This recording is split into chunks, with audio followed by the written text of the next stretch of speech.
All right, after a little bit of fiddling, got her set up exactly where I think's a good spot for it. Does just block a little bit of the bottom of the fuel gauge, but it doesn't really matter because all the reading on the fuel gauge is on the top half of the gauge anyway, so it's not gonna really block anything. I can still get to these buttons. Got it over enough. I've got it to the point where at full lock it doesn't hit. That's full lock. Got like a 1/4 of an inch in between here, so no problems there.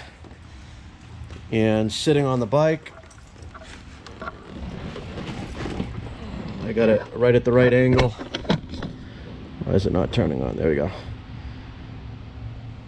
Got the screens pretty much close together. All the information you need is right here. All right, so gonna go ahead and run the power cord now. And to take this off, all you do is you got that one little push buttons basically right in on this side. Would be nicer if it was on this side, but it's not that hard to get to. You just grab the whole thing like you typically would, push it in, and she pops right off. And then you've got this little, for when you don't have the GPS on, you just stick that little port cover on there, and then we'll have this wire clipped in, like so you won't see it. So that's all you'll be looking at when the GPS is off, is just that little mount like that. Again, blocking this little area that there was nothing there anyways. And we've got the adjustment knob down here. If I was to have to reposition it, I can just loosen this knob right here and move it around where I need to. So I think that's a good look there.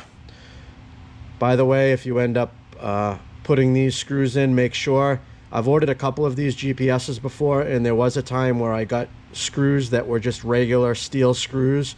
Make sure that these are stainless, because if you have any moisture or weather at all, these will end up rusting, and then there'll be a bear to get off. And of course you don't want rust on your motorcycle anyways, but make sure these washers and screws that they give you, I actually had to change mine because they were the wrong thickness, but make sure that these are stainless if your GPS doesn't come with stainless ones, or at least some type of coating on them. So, but I ended up bolting it up right here. You know, every bike's going to be different where your bars are positioned, and you know what type of bars you have and everything. So, but this mount here should be able to adjust to any type of bar, any thickness that you might have.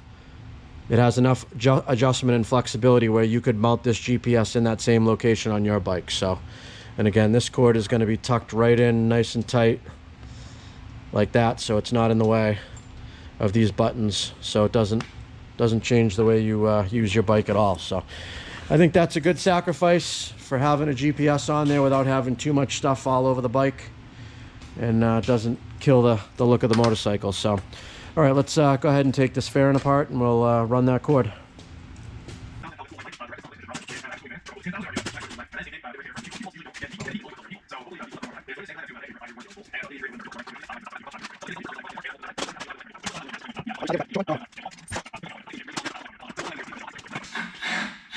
The longer screw is up high, the shorter screw is down low in the fairing in the back side.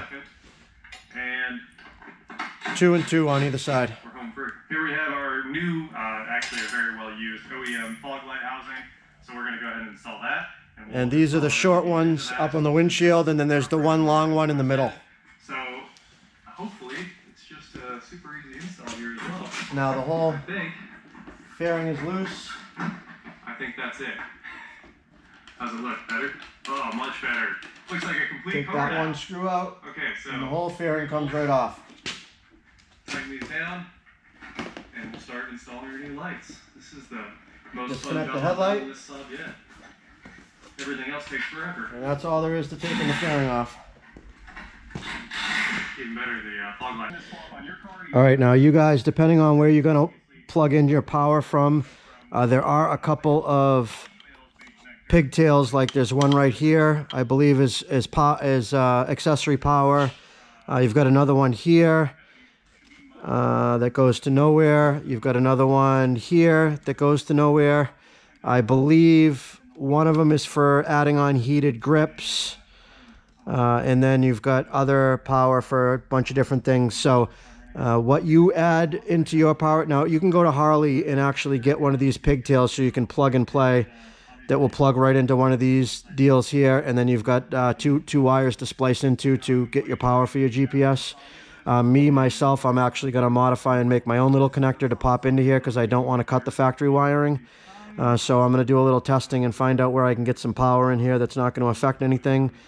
We just need a positive and a negative, so you know, we could ground it out pretty much anywhere we need to, onto a body ground if we want, or I'll just use a negative that's going right to the battery. So I'm not going to really show you which one I'm doing because chances are yours is going to be different anyways. All the wiring is different depending on what bike you have and what accessories you have and so on and so forth. It looks like this has actually been tapped into before right here. Interesting. Wonder what this is for. Plugs into here. Huh. Wondering what that wiring is there. That can't be factory. I wouldn't imagine they're going to have splices. Interesting.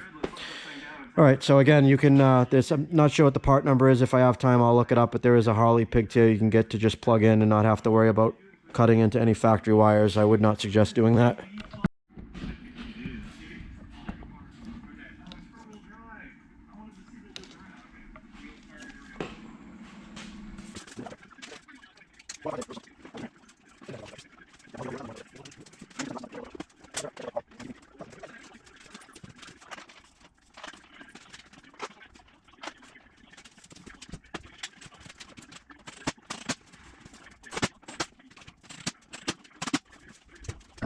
All right, here we go.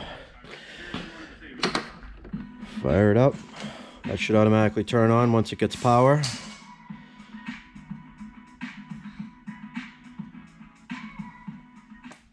Or maybe not. Oh, maybe I'm on accessory. There we go. Now it should turn on. There we go. Agree. All right, so we're charging now.